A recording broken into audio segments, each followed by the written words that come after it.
ఒకరిని ఒకరు ప్రేమించుకుందా.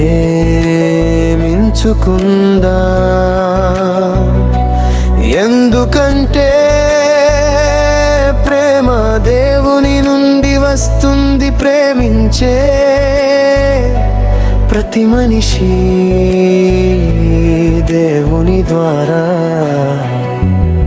పుట్టి దేవుణ్ణి తెలుసుకున్నవాడు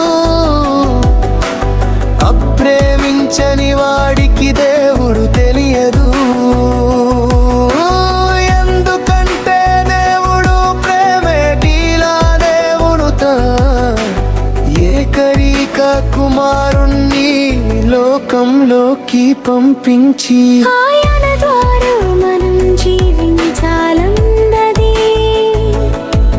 ఆయన ఉద్దేశం. దగ్గర ప్రేముని ప్రేమ మన మధ్య మెమొరి అని తెలుసుకోమనా. అవదే జీవించబడి దయ కుమారుణ్యాయనే మనలను ప్రేమించి మన పాపాలకు ప్రాయశ్చిత్త బలిగా మన కోసం తన కుమారుణ్ణి పంపించాడు. ప్రేమంటే ఇదే. ఎగల ప్రియులారా, దేవుడా మగలను ఇంతగా ప్రేమించాడు.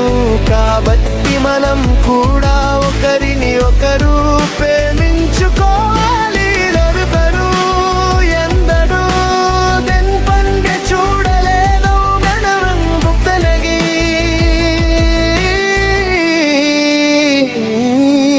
ఒకరు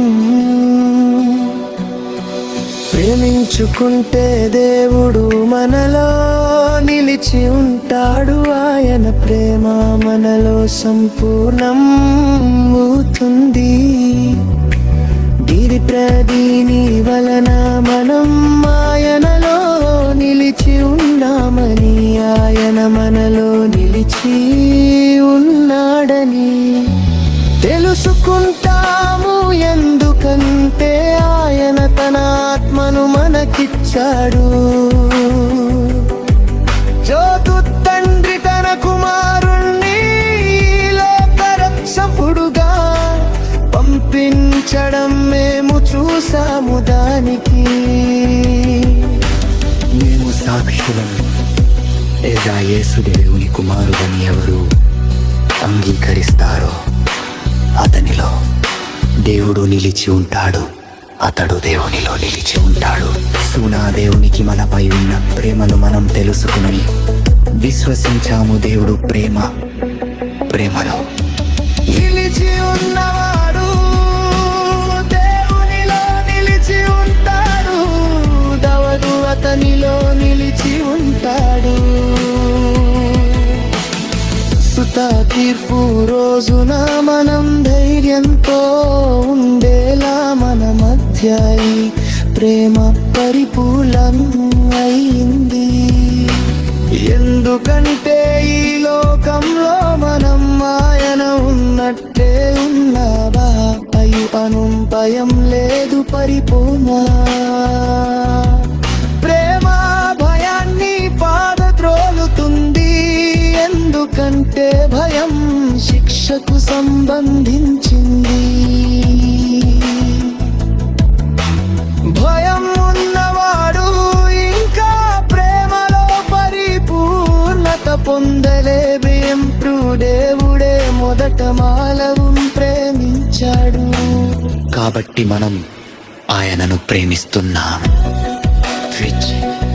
ఆయన దేవుని ప్రేమిస్తున్నాం అని చెబుతూ తన సోదరుణ్ణి ద్వేషిస్తే అతడు అబద్ధికుడే. కనిపిస్తున్న సోదరుణ్ణి ప్రేమించని వాడు కనిపించని దేవుణ్ణి ప్రేమించలేడు. దేవుని ప్రేమించేవాడు తన సోదరుణ్ణి కూడా